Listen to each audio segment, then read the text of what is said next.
여러분 안녕하십니까? 말씀 키노트의 패스터 데이빗입니다. 오늘은 갈라디아서 1장 4절 5절 말씀을 읽도록 하겠습니다.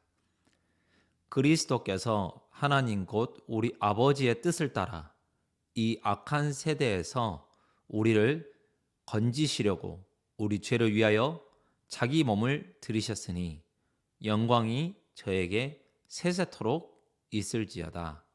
아멘. 얼마 전에 그 젊은 친구를 만나서 좀 교제를 할 수 있는 기회가 되었었습니다. 이 친구가 작년에도 교회를 한번 왔었는데 오랜만에 교회에 왔습니다. 그래서 우리가 이야기를 하는데 이야기를 할 때 보면은 이 사람이 이렇게 뭔가 마음에서 확실하지 않다는 부분을 좀 느낄 수가 있었어요. 그거는 무엇이냐면 우리 친구 예수님께서 십자가에 못 박혀 돌아가신 사실을 믿습니까? 예, 믿지요.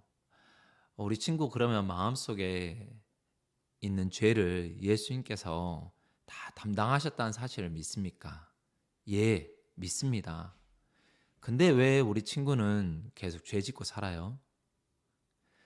하고 물어보니까 이제 거기에 대해서는 더 이상 이야기를 하지 못하는 거예요. 즉 이제 복음이라는 게 무엇인지는 알고 구원이 무엇이란 건 아는데 지식적으로 이제 머리에는 아는데 마치 시험에 나오는 답을 푸는 과정을 모른 채 답만 아는 사람처럼 결과는 알지만 그 과정을 전혀 이해하지 못하는 사람처럼 예수님께서 우리의 죄를 씻었다는 사실은 아는데 그 마음속에서 그게 진짜로 믿어지지는 않는 거예요. 근데 문제는 그게 이 친구한테 그렇게 심각한 문제는 아닌 거예요. 그게 믿어지지 않으면 예수님께서 어떻게 우리의 죄를 사했는지가 믿어지지 않으면 이제 삶 가운데 일하시는 예수님을 믿음의 삶을 살 수가 없거든요. 마치 갈릴리 가나 혼인 잔치집에 물이 포도주로 변하는 그 역사 가운데서 분명히 포도주가 떨어졌습니다. 근데 예수님의 어머니는 다른 데 가지 않고 다른 사람에게 묻지 않고 예수님만을 바라봤습니다. 그게 신앙의 전부 다거든요. 그게 믿음의 세계 전부 다거든요. 즉 정말 구원을 받은 사람은 정말 예수님의 마음에 믿는 사람은 어려움이 왔을 때 예수님 이외에 다른 것을 찾지 않습니다. 다른 것에서는 또 포도주가 떨어질 거야. 또 다른 문제가 생길 거야.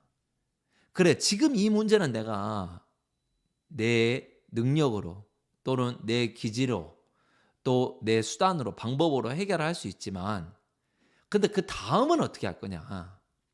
그게 분명하거든요. 근데 그 친구하고 이야기하면 이야기할수록 뭘 느끼냐면 아, 예수님 우리 죄 다 씻었죠. 그래? 성경은 좀 봐. 그러니까 아, 성경은 잘 안 봅니다.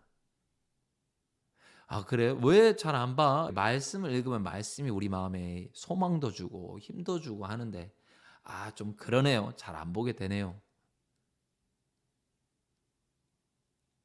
생각해 보세요. 시험을 볼 때, 어떤 이력서를 낼 때, 어떤 세금에 대해서 납부해야 될 때, 어떤 고지서가 날라왔을 때, 어떤 편지가 날라왔을 때, 정말 그 편지를 대충 읽는 사람은 없습니다. 특히 저도 정말 미국에서 교통딱지를 스피드 티켓을 카메라에 찍혀서 날라왔는데 정말 제 눈이 너무 커졌거든요. 아니, 내가 어디서 이걸 끊겼지? 어떤 사거리지? 길을 보고 또 보고 금액이 나왔는데 150불이나 되는 돈이 나오니까 너무 기절할 뻔했거든요. 정말 그 고지서가 정말 제 눈에 너무 들어오더라고요. 보고 또 보고 보고 또 보고. 그래서 구글 맵으로 찾아서 거기가 정확하게 어딘지 또 찾아보고. 야, 마음이 어렵더라고요. 마음이. 이걸 어떻게 해야 될지 모르겠더라고요. 그 정도로 내가 마음속에서도 내가 이걸 봤을 때 '아 내가 이 문제를 어떻게 해야 되지?'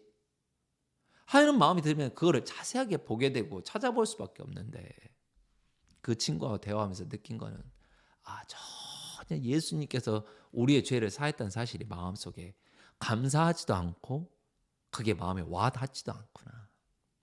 자기가 정말 지옥에 떨어져야 될 사람이고 정말 이 많은 죄로 말미암아서 정말 저주를 받아도 부족한 사람인데 전혀 자기의 위치, 마음의 세계를 전혀 모르고 있구나.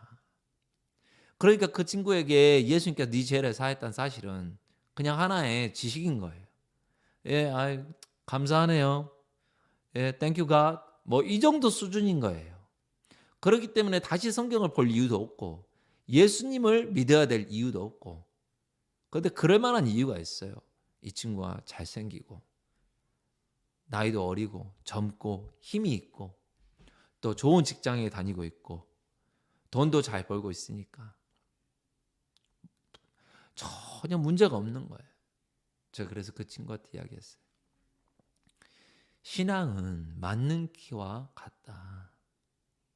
마스터 키와 같다. 어떤 문제든지 이 신앙이라는 이 믿음의 키를 열쇠를 꽂고 돌리면 예수님께서 일하신다. 우리 친구도 지금은 젊고 어리고 힘이 있고 또 잘생겼고 하지만 친구도 늙는다. 항상 젊은 건 아니다. 그때라도 하나님이란 존재를 믿고 찾을 수 있으면 좋겠다. 제가 오늘 갈라디아서 1장 4절 5절 읽었는데 그리스도께서 하나님 곧 우리 아버지의 뜻을 따라 이 악한 세대에서 우리를 건지시려고 우리 죄를 위하여 자기 몸을 던지셨으니 영광이 저에게 세세토록 있을지어다. 주님을 찬양합니다. 하나님 아버지 그리고 예수님 너무너무 감사합니다. 제 뜻이 아니라 아버지의 뜻을 따라 이 악한 세대에서가 아니라 나라는 이 더러운 한 영혼을 구원하시려고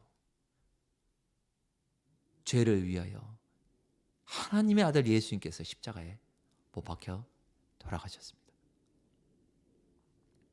이 복음이 이 귀한 소식이 정말 지식에서 머리에서 남지 않고 마음에 심겨지는 그런 은혜를 입는 또 그렇게 복음이 땅끝까지 다 전파되어지는 그런 하나님의 영광을 생각해 봅니다. 아무도 듣지 않아도 마치 광야에서 소리치는 것처럼 복음을 전하라고 하셨습니다. 정말 너무나도 감사한 마음이 있습니다. 제가 유튜브를 하는데 많은 분들이 들어와서 듣고 하시는 건 아니지만 아버지의 뜻을 따라 저는 그저 이렇게 소리를 쳐보는 겁니다. 정말 감사한 마음이 있습니다. 이렇게 마이크를 잡고 이야기할 때 제 자신을 생각해 보면 참 더럽고 추하고 악하고 쓸모없으며 정말 더러운 사람인데 이러한 저를 위해서 하나님의 아들이 아버지의 뜻을 쫓아 십자가에 못 박히심으로 그 피를 흘리심으로 나의 죄를 담당해 주셨다는 사실이 온 인류의 죄를 담당하셨다는 그 사실이 너무나도 놀랍고 감사한 마음이 들어서 참 그 젊은 친구가 이 복음이 마음에 와 닿기를 바라는 마음에서 잠시 마이크를 잡았습니다. 감사합니다, 여러분. 말씀 안에서 평안하시기를 간절히 바랍니다. 감사합니다. 안녕히 계십시오.